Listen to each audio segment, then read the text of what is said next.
Hi, welcome everyone. This is the last concrete mixture being poured on the tiny remaining section of the second Niger Bridge.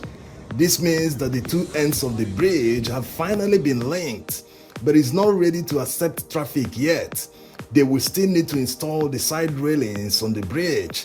Work on the bridge alone is now at 93% completion stage, while work on everything else, the bridge, access roads, tolling station, and all that is involved in this iconic project will now be at 84% completion stage. Wow! Of course, that includes the interchange at Obosi along the Onitsha Owerri Road. Impressive.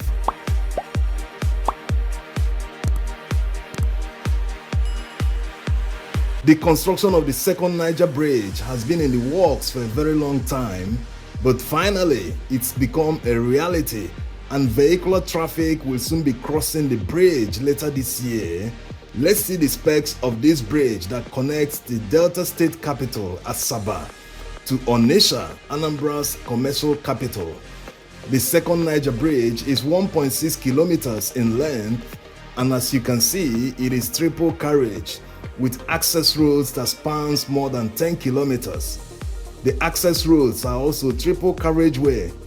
The second Niger Bridge will have a toll station where you will pay before crossing or after crossing depending on where you're coming from.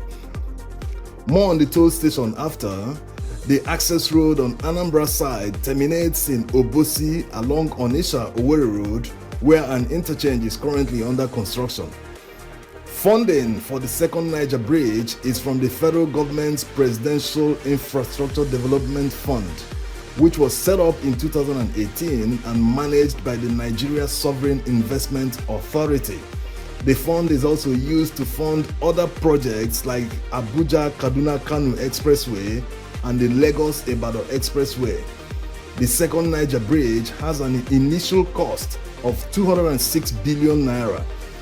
When adjusted for rising inflation, that cost pushes over 400 billion naira. The recovered Abacha loot was also invested in the construction of the second Niger Bridge. Now to the most important one, which is jobs. The number of jobs created by the construction of the second Niger Bridge is more than 5,000, and the communities around the construction site all benefited from these jobs. The second Niger Bridge is being built by construction giant Julius Berger, and they will complete this bridge this year, 2022, with another important bridge and road project. That's talking about Bodo, Bonny Bridge and Road Project. They will join other numerous projects that will be completed this year in Nigeria. You can watch this video to see many mega projects, more than 20 of them that will be completed this year across Nigeria. The video link will be at the end of this video so you can watch when you finish this one. Remember to subscribe to our channel and enable notification. Thanks.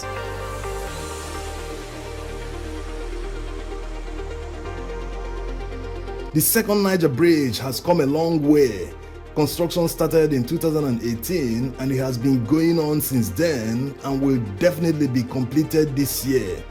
Work has been going on here non-stop because funding is not a problem. The second Niger Bridge will be a tolled bridge.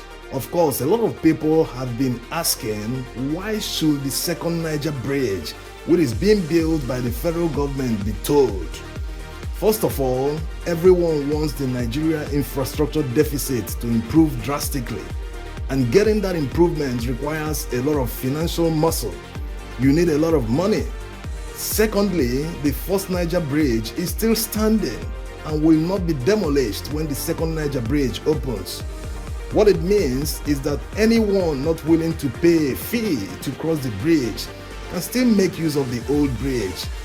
Majority will prefer the second Niger Bridge to the old one, especially people that are going to or coming from Nnewi, Owerri, Aba, even Port Harcourt and many other towns in Anambra and other states that travel through Onitsha Owerri Road. People will want to use the second Niger Bridge, not minding the fee, because following the bridge cuts off a greater part of Onitsha. As you can see on the map, if you're coming from Asaba and going to Owerri, Taking the old Niger Bridge will expose you to a lot of traffic, not just around the bridge, but at Opiweka interchange, up till Oboduku Road Junction. Everywhere around this area along the Onitsha Owerri Road is a traffic hog. Instead of the uncertain road, many will take the second Niger Bridge and cut off that part of Onitsha and join Onitsha Owerri Road at the interchange under construction in Obosi. No one wants to sleep on the road, especially during the Christmas period when a lot of people travel. Even people going to Oka, Enugu, Abakaliki and other towns in the far eastern Nigeria will use the second Niger Bridge to avoid the nightmarish, unpredictable traffic around Onitsha, especially the Zix roundabout. All the time, people keep saying that they want Nigeria to be developed like a Western country. The enthusiasm, especially among young people, is exciting, but they always forget one thing. Lifestyle changes must be made, and for Nigeria to become developed will come at a cost. Not just the funds needed for development, but the cost on citizens. Western countries run capitalist economies where everything must be paid for. You don't get anything for free, there's no free lunch. In the United States, most bridges are tolled. You have to pay before you cross. Most of their infrastructure projects were funded and continues to be funded by financial institutions. And you know, before a bank will give you a loan, they must do their due diligence to make sure you will pay back the loan. So apart from their government using the tolls to do routine maintenance on these projects, they also use them to repay the loans. And when a project has a guaranteed source of income, like a bridge, people must travel, they must cross the bridge, the income is guaranteed. So banks will rush to fund them and make some money for themselves. When the second Niger Bridge opens and you pay a fee to cross the bridge, know that you're paying for whatever loans they took to build the bridge, and of course, maintenance too.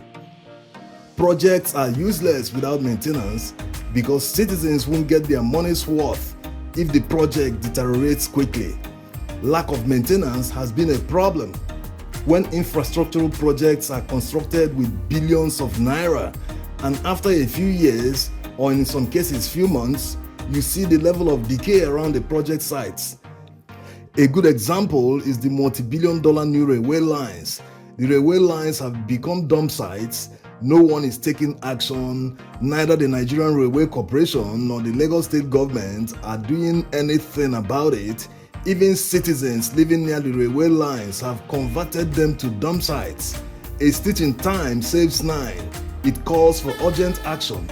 It's like buying a house that should last for like forever, and within a year, due to lack of maintenance, the house falls apart. It's like a lost investment. You can see more of the Lagos-Ibadan Railway by watching the video where we measured the train speed to know how fast they run.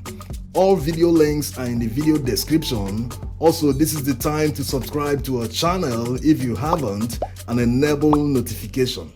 Thanks. A huge benefit the second Niger Bridge will bring is the reduction of journey time. Consider the hours people waste in traffic on the old Niger Bridge every day. These hours are lost productivity time, and depending on the kind of job that you have, your time will be more valuable.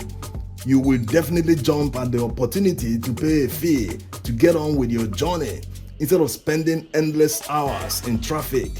As a matter of fact, a lot of drivers do that already. They tip the traffic wardens and drive one way to cross the bridge. Anyway, tolling will come back to many highways across the country, not just on the second Niger Bridge.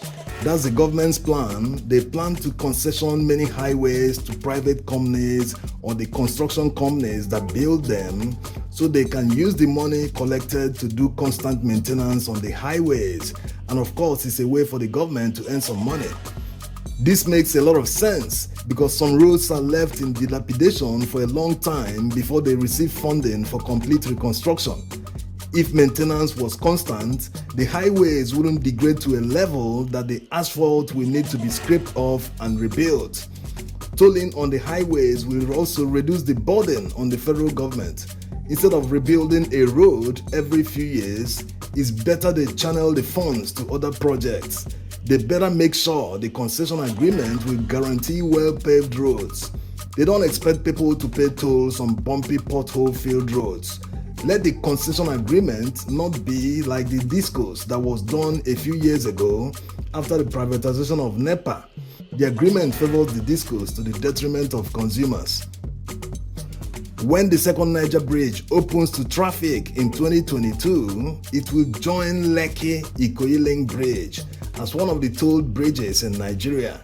Even the resumption of tolling on the Lekki-Ikoyi Link Bridge after more than a year has been generating reactions from the public. We hope you enjoyed the video. Give it a like, subscribe to our channel and enable notification. Till next time, bye bye.